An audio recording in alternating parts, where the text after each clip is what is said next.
오늘은 한 목소리로 다 함께 읽도록 하겠습니다. 자, 우리 유초등부와 청소년부 같이 하고 있는데 여러분 같이 읽을 준비 됐나요? 네, 우리 더 크게 이야기했네. 같이 읽습니다. 시작.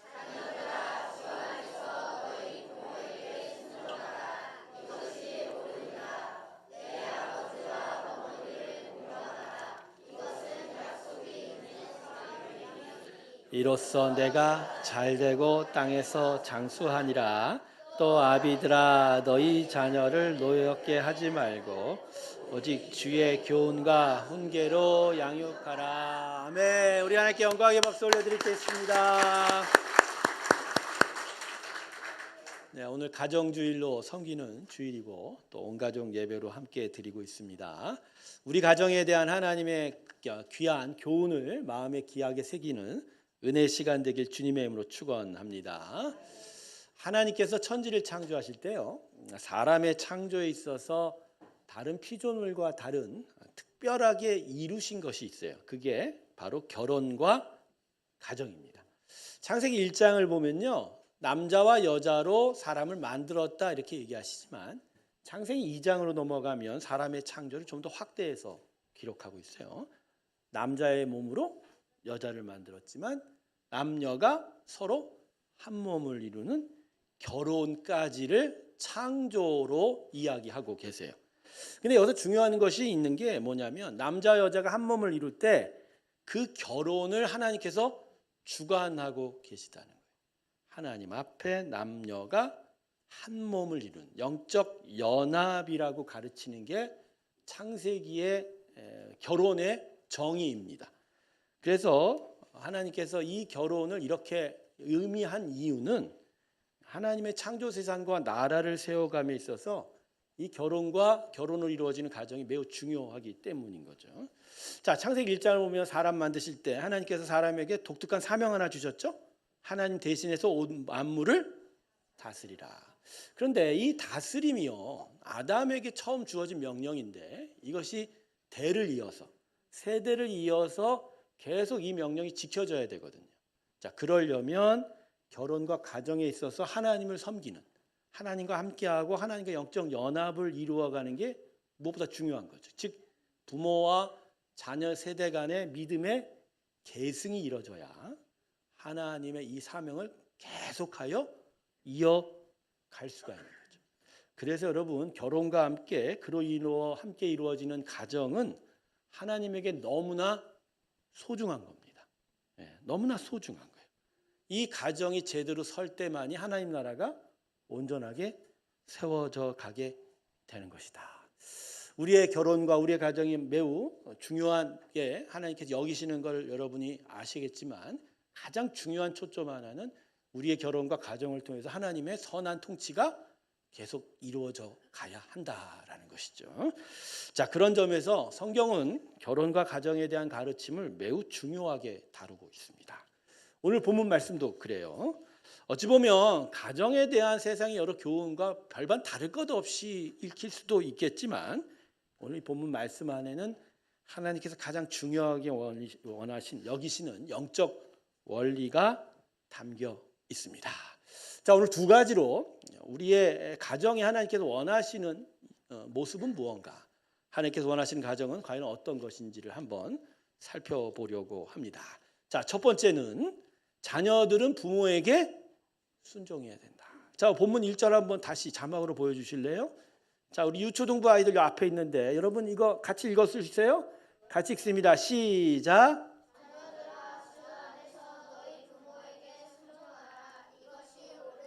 아멘.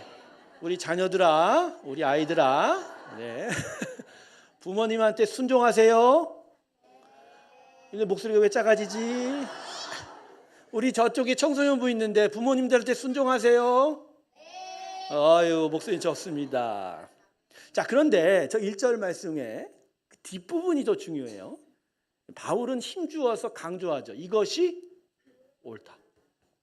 이건 뉘앙스가 좀 우리가 읽어야 뉘앙스가. 이게 뭐냐면 이 지금 바울이 기록하여 보내고 있는 에베소서 편지의 수신자인 에베소 교회에 부모를 거역하고 불순종하는 일이 있다라는 얘기. 그래서 좀 더 힘줘. 자녀가 부모에게 순종하는 것이 옳다. 그리고 이건 그냥 단순히 뭐 자녀들이 부모 말 잘 들어야 된다 이런 차원의 얘기가 아니라 여기에는 하나님 수준에서 가르쳐야 될 교훈이 있다라는 얘기예요. 자, 그럼 그 교훈이 뭘까? 그건 바로 자녀가 부모에게 순종하는 건 사람이 하나님에게 순종하는 일종의 모델이라는 거예요. 그러니까 가정의 가장 중요한 원리는 하나님께 순종하는 일이 세워져야 되고 그게 자녀와 부모 사이의 순종으로 나타나게 된다는 거예요. 자, 아까 서두에 제가 얘기했죠. 결혼에 대한 하나님의 정의는 영적 연합이라고. 하나님 주관하시잖아요. 하나님 주관하셔서 남과 여를 한 몸 되게 하고 그리고 그냥 한 몸 되게 하는 게 아니라 하나님이 주인 되고 남과 여가 하나님의 자녀가 되는 어떻게 보면 성삼위 하나님 일체의 일체됨, 하나됨과 똑같은 게 결혼인 거예요.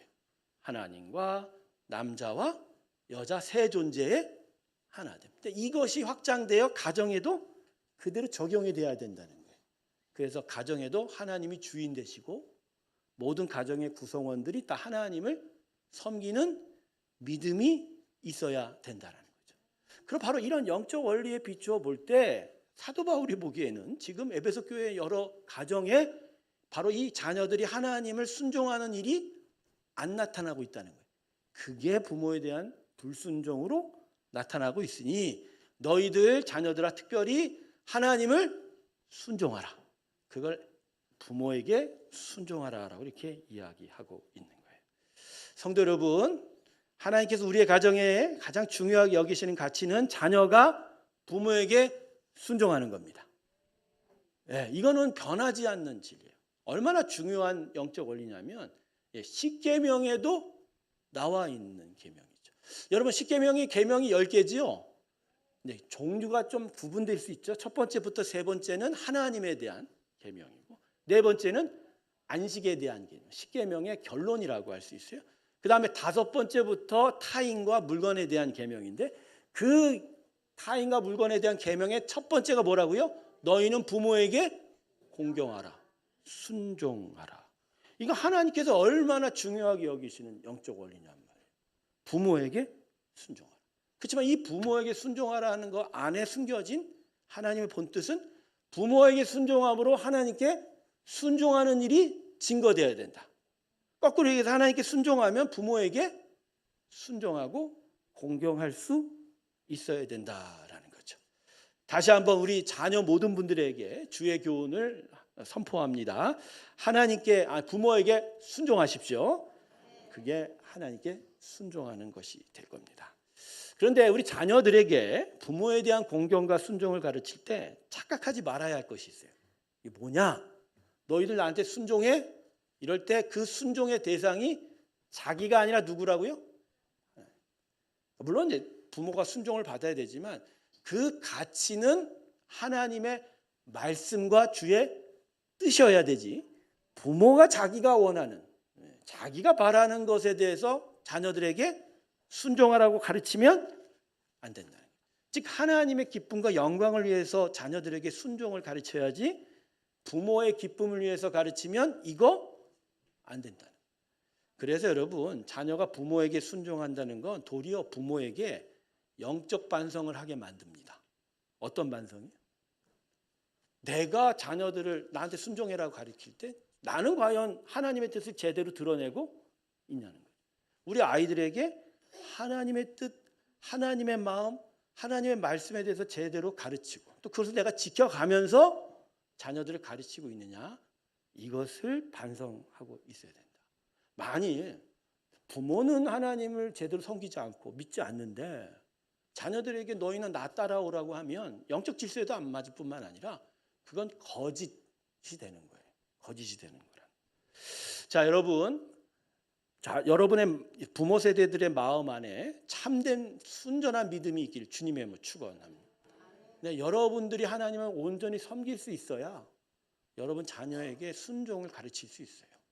그냥 내가 하라고 원하는 것에 너희는 내 뜻 따라와 이렇게 되잖아요. 우리 자녀들이요, 요만한 아이 때는 모르죠. 그냥 까죠. 조만한 아이 되면은 이미 세상 다 압니다. 우리 부모가 어떤 존재인지 다 알아요. 그래서 그들 마음 안에 뭐가 있는지 알아요. 자기가 바라고 자기가 원하는 것 때문에 나한테 이렇게 순종을 강요하는지, 아니면 진짜 진실한 믿음과 사랑 안에서 우리에게 순종을 가르치고 있는지를 우리 자녀들은 알게 된다는 거죠. 여러분, 그래서 디모데후서 1장을 보면 바울이 디모데에게 거짓 없는 믿음이 있다라고 얘기하죠. 근데 그 거짓 없는 믿음이 그의 어머니와 그의 조모로부터 유산됐다고 얘기하죠. 근데 그 어머니 조모가 어떤 분이냐? 하나님 말씀 안에서 진짜 신앙에 열심을 가졌던 분이에요. 그러니까 진짜 하나님을 잘 섬기고 순종했으니 그 자녀들에게 믿음을 가르칠 때 거짓 없는 믿음을 가르친 거예요. 그리고 그 거짓 없었기에 그 자녀들이 진짜 하나님을 섬길 수 있게 된 거라는 거죠. 우리 부모 세대들이 이걸 분명하게 깨달아야 됩니다. 여러분, 그래서 자녀들아 너희는 부모에게 순종하라고 얘기할 때 그것은 도리어 부모들아 너희는 하나님께 순종하라. 그럴 때 우리에게 귀한 믿음의 유산들이 자녀들에게 계승될 수 있게 될 줄로 믿습니다. 특별히 오늘 우리 초등부하고 청소년부가 함께 모였으니까 우리 아이들에게, 우리 자녀들에게 이렇게 다시 한번 힘주어 말합니다. 여러분, 부모에게 순종하십시오. 다시 한번 아멘 하시기 바랍니다. 부모에게 순종하세요. 예. 너희들은 부모가 우리 자녀들은요, 부모를 누구라고 여겨야 되냐면 하나님의 대리자라고 여겨야 됩니다. 그러니까 부모에 대한 부모의 말씀을 들을 때, 말을 들을 때 부모의 뒤에는 누가 계시다? 하나님이 계시다. 그러니까 여러분이 진짜 하나님을 잘 믿는다는 건 여러분이 뭘로 증거받아요? 내가 부모한테 공경하고 순종하는 것으로 확인이 되는 거예요. 근데 여러분, 오늘 본문 3절에 자녀들의 순종에 있어서 생각해 봐야 될 말씀이 있어요. 오늘 본문 3절 자막을 한번 띄워주실까요? 3절을 보면 뭐라고 쓰여져 있나요? 이로써 내가 잘되고 땅에서 장수하라. 여러분, 이건 그냥 율법적 축복이 아닙니다. 그냥 효도하면 너희가 잘 되리라, 이게 아니고요. 영적 원리가 살아날 때에 우리 안에 형통하고 순종한 하나님의 복이 이루어진다라는 거예요. 자, 이게 무슨 얘기냐? 아주 간단해요.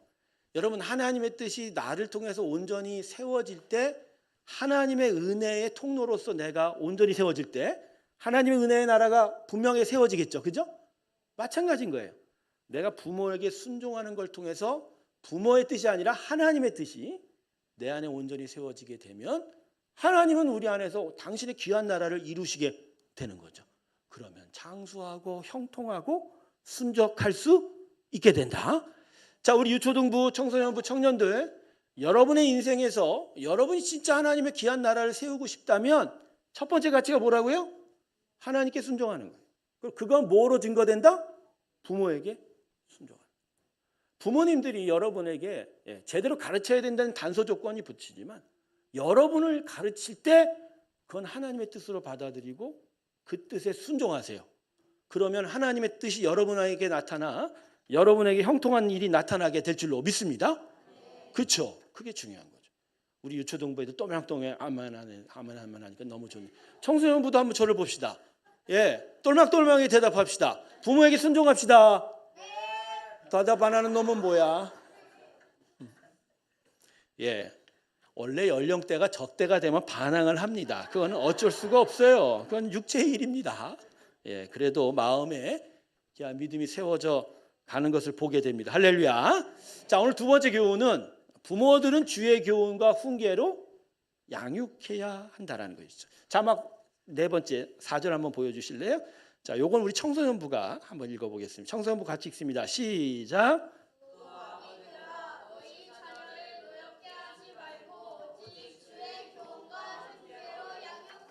아멘.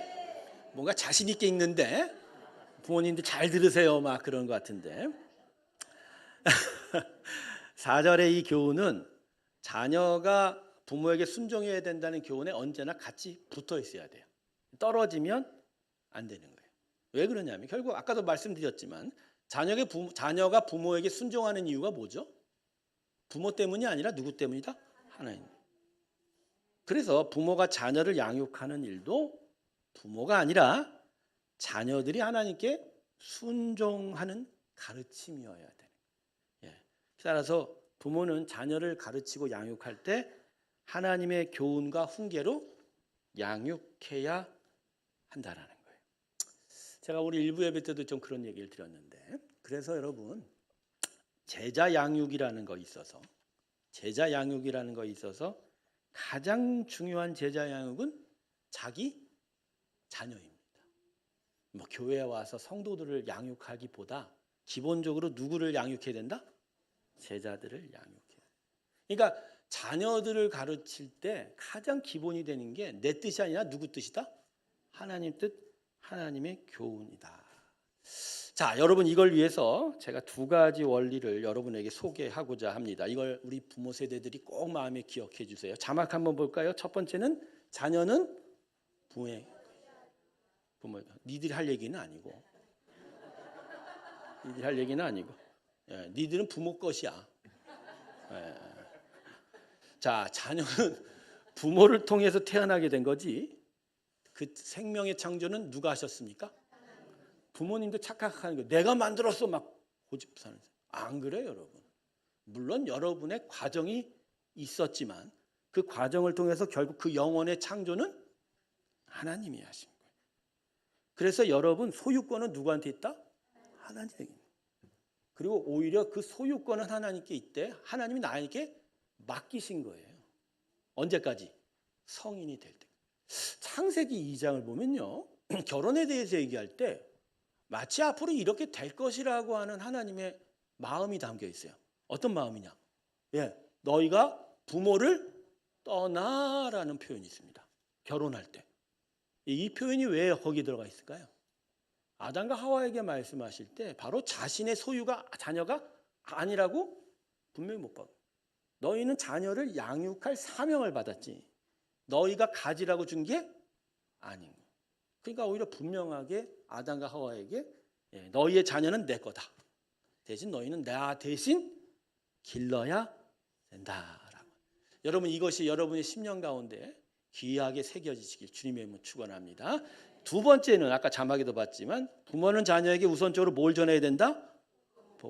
아까 전했던 제가 제자 양육에 대한 이야기. 여러분 부모가 자녀들에게 해주고 싶은 게 육체적으로 세상적인 일들이 참 많을 거예요. 그죠? 육체적으로 많은 것들을 강하게 만들고 싶어줄 것도 있고 세상적으로도 사회적 역할을 감당할 수 있도록 챙겨주고 싶은 마음이 많은데 하나님이 원하시는 양육의 가장 우선적인 것은 하나님에 대한 교훈입니다. 영적 양육이라고 하죠. 하나님을 알고 하나님을 섬기고 하나님과 함께 살아가는 삶을 부모들이 자녀들에게 가르쳐 주기를 원하는 거예요.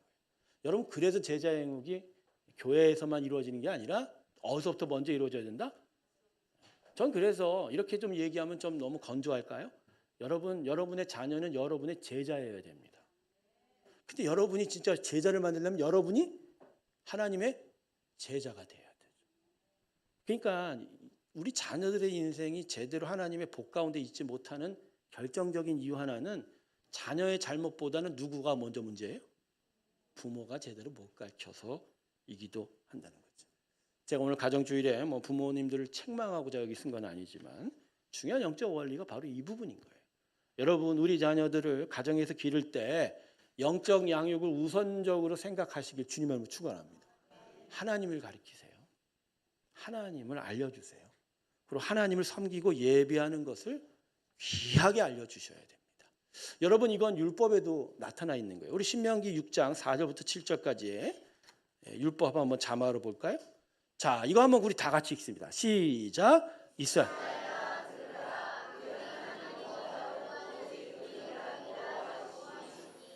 너는 마음을 다하고 뜻을 다하고 힘을 다하여 내 하나님 여호와를 사랑하라. 오늘 내가 내게 명한 이 말씀을 너무 새기고 내 자녀에게 부지런히 가르치고 집에 앉았을 때든지 길을 갈 때든지 누워 있을 때든지 일어날 딸 때든지 이 말씀을 강론할 것이라. 아멘. 이스라엘아 들어라. 이걸 히브리어로 쉐마라고 그래요. 근데 이 쉐마라고 하는 가장 중요한 율법의 핵심의 내용은 결국 하나님을 사랑하는 거예요. 하나님을 경외하는 거예요. 하나님만을 섬기라는 거죠. 근데 이걸 어떻게 하라고 이야기하고 있어요? 3절을 5절 6절을 보면 이 말씀 너는 마음에 우선적으로 마음에 새기라고. 두 번째는요. 근데 두 번째가 결국 뭐죠? 내 자녀에게. 그렇죠. 여러분 자녀를 가리킬 때 가장 우선적인 내용이 뭐여야 된다는 거예요? 결국 우리 자녀들이 하나님을 사랑하게 하는, 하나님을 예배하고 섬겨가야 돼. 그러니까 율법의 기본 정신이 바로 이건 거예요. 여러분 그래서 하나님은요 부모를 여러분의 가정에 어떤 자로 세웠냐면요 자녀를 소유한 자로 세운 게 아니라 자녀의 영적 성장을 책임지는 자로 세운 거예요. 어떻게 보면 티처예요, 여러분. 인스트럭터예요. 여러분이 자녀에게 해줄 수 있는 건 하나님을 가르치는 일. 근데 교사된 여러분이 정말 하나님을 알아야 가르치겠죠. 그래서 너는 마음에 먼저 새기라는 거예요. 여러분 부모가 하나님을 마음에 새기고 하나님을 섬기고 예배하지 않으면 자녀들을 가르치지 못할 뿐만 아니라 그 자녀들이 하나님을 제대로 섬기지 못하는 일이 될 거다. 엘리 두 제사장의 두 아들이 패역해서 결국 전장터에서 죽지 않았습니까? 그들의 패역함을 하나님께서 엘리 제사장에게 꾸짖을 때 엘리에게 뭘 꾸짖었냐면 결국 가르치지 못한 죄에 대해서 꾸짖었다는 거죠. 엘리는 제사장으로서 하나님의 마지막 사사로서의 역할을 감당할 수 있었어도 그는 가정에서 자녀에게 제대로 영적 성장을 시키지 못한 문제를 성경은 가르치고 있다라는 거죠. 사랑하는 성도 여러분, 우리 부모 세대들이 우리 자녀들에게 제대로 가르치기를 소망합니다. 하나님 가르치세요. 돈을 이렇게 벌라, 출세를 이렇게 하라. 이건 후순위예요. 여러분 안에 자녀들이 진짜 부모를 순종하고 하나님 뜻을 알아가는 삶이 나타나기 시작하면 그 세워진 영적 질서 안에서 이 아이들이 이 땅에서 장수할 일들이 하나님께 주실 거예요. 여러분 그게 우리 믿음이어야 돼요. 그 믿음 안에서 우리는 무엇보다 애들한테 뭘 가르쳐야 된다? 하나님을 가르쳐야 돼요. 교회 학교가 의미가 뭐냐면요. 여러분 일주일 내내 교회 한두 시간 와갖고 애들 가르치는 게 시간적으로는 엄청나게 비교가 안 됩니다. 그렇지만 아이들에게 새겨지는 메시지가 있어요. 부모 세대에게 새겨지는 메시지가 있어요. 이들의 교육은 무엇보다 하나님에 대한 교육이에요. 하나님을 알아야 되는 거다. 이 부분에 대해서 마음에 새기면서 실제적인 영적 양육은 어디서 이루어져야 돼요? 교회에서. 여러분 교회에서 하나님에 대한 강조를 가르칠 때 그것을 받아서 집에서 귀한 양육이 이루어지길 주님의 이름으로 축원합니다. 주의 훈계로 가르치세요. 내가 원하는 거 가르치지 마시고 나의 욕망을 자녀들 통해서 투사시키지 마시고 하나님의 뜻이 이 자녀들에게 나타나기를 위해 기도하기를 주님의 이름으로 축원합니다. 여러분에게 이런 기도 있었으면 좋겠어요. 하나님 이 자녀가 이거 되게 해주십시오. 그러지 마세요. 그렇게 안 됩니다. 내가 원한다고 될 것 같아 얘들 보십시오. 얘들 가끔 이렇게 얘기하는 거 보면 지 주장이 똑바로 하고 머리 똑바로 세우고 막 목사님 그럽니다. 그런 애들입니다. 그게 아니라 이들에게 있어야 될 건 하나님의 택하심입니다. 하나님이 이들을 귀하게 부르신 줄로 믿습니다. 각각의 삶의 영역마다 이들이 잘 되기를 바라는 하나님의 계획들이 있어요. 그 계획이 잘 드러나도록 그 계획이 잘 드러날 수 있도록 이들이 하나님을 잘 섬기도록 그래서 그 하나님의 뜻을 잘 받아서 이들이 열심히 살아갈 수 있게 해 주십시오. 이것을 위해서 우리 부모들이 기도해야 됩니다. 할렐루야. 근데 요새 우리 부모들이 기도 안 하는 것 같아. 금요예배 때 나와서 특별히 젊은 세대 부모들이 기도를 안 해요. 여러분 기도 안 하고 주의 훈계가 아니고 뭘로 아이들 가르치는지 모르겠습니다. 여러분 절대 아이들은 돈으로 가르치는 게 아닙니다. 먹을 거 입을 거 풍성히 준다고 가르치는 게 아니에요. 그들에게 있어서 최고의 가르침은 영적 양육입니다. 하나님을 그들에게 전해 주십시오. 그 하나님을 전하는 은혜 안에서 이들이 온전한 사람으로 자라나게 될 줄로 믿습니다. 말씀을 정리하겠습니다. 여러분에게 마지막으로 한 가지 동화를 소개하면서 오늘 말씀 맺고자 합니다. 숲에 한 고목나무 구멍에 다람쥐 가족이 살았답니다. 그들은 가난했지만 행복했습니다. 어느 날 그런데 남편 다람쥐가 이렇게 아내 다람쥐에게 말했습니다. 여보, 숲속의 다른 동물에 비해 우리가 너무 못 살지. 이제 우리 가족의 행복을 위해서 내가 열심히 일할게. 그뒤 아빠 다람쥐는 열심히 일했습니다. 해 뜨기 전에 숲에 들어가 열매를 모았고 밤늦게 지친 몸으로 귀가했답니다. 곧 그 다람쥐 가족은 숲에서 가장 잘 사는 가정이 되었습니다. 집도 좋은 집으로 옮겼답니다. 그런데 문제가 생겼습니다. 그 가정에 남편과 아빠가 없어진 겁니다. 오늘날 거의 새벽녘에 지친 남편 다람쥐가 귀가하자 아내 다람쥐가 남편에게 하소연을 합니다. 여보, 너무 외로워요. 애들도 그래요. 당신은 우리를 사랑해요? 당신의 사랑을 느낄 수 없어요. 그러자 남편 다람쥐가 불같이 화를 냈습니다. 여보, 무슨 소리야? 내가 당신과 아이들을 얼마나 사랑하는데, 그러니까 내가 이 고생을 하면서 이렇게 먹을 것을, 돈을 모으지 않겠느냐. 그런데 이 소리를 듣고 아기 다람쥐들이 새벽녘에 잠에서 깨어났습니다. 오랜만에 아빠의 얼굴을 보고 제일 큰 아이가 동생에게 말했습니다. 얘들아, 잘 봐. 저분이 우리 아빠야. 저분 굉장히 열심히 살아. 우리가 가진 건 다 저분이 사준 거야. 그러자 그 얘기를 듣고 막내 다람쥐가 이렇게 형한테 말했습니다. 형, 그러면 저분에게 우리 아빠 사달라고 하자. 웃고만 넘어갈 동화는 아니지요? 하나님께서 우선적으로 우리에게 원하시는 가정은 먹을 양식이 풍성하고 불편함이 없는 그런 가정 아닙니다.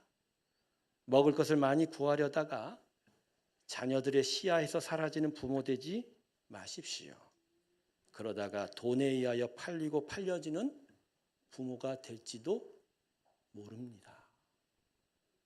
돈에 의해서 부모가 팔리는 일이 뭘까요? 오늘 깊이 생각해 보시기를 바랍니다. 우리의 가정은 하나님과 함께하는 영적 연합이 이루어지는 가정 돼야 할 것입니다. 부모는 자녀들을 하나님의 말씀으로 가르치고 양육하고, 우리 자녀들은 부모께 순종하면서 하나님을 섬기는 귀한 믿음들이 있어야 될 줄로 믿습니다. 새롭게 모든 가정에 이 귀한 영적 원리가 세워지길 주님의 이름으로 축원합니다. 기도하겠습니다. 감사합니다. 하나님, 오늘 우리를 가르쳐 주셨습니다. 우리의 결혼과 우리의 가정이 얼마나 소중한지도 알려주셨고, 특별히 부모와 자녀 사이에 어떠한 가르침과 배움과 순종이 있어야 되는지도 배웠습니다. 아버지 하나님, 우리 안에 영적 연합이 있게 하여 주시고 영적 양육이 있게 하여 주셔서 부모와 자녀 세대 간에 하나님을 섬기는 귀한 믿음의 유산이 순적하게 이어지게 하여 주시옵소서. 그래서 하나님의 기쁨과 영광을 받는, 영광이 나타나는 귀한 가정 되게 하여 주시옵소서. 감사드리며 예수님의 이름으로 기도드립니다. 아멘. 자, 오늘 봉헌 시간은 주보와는 달리 특별한 순서를 갖겠습니다. 우리 청소년부 아이들이 학교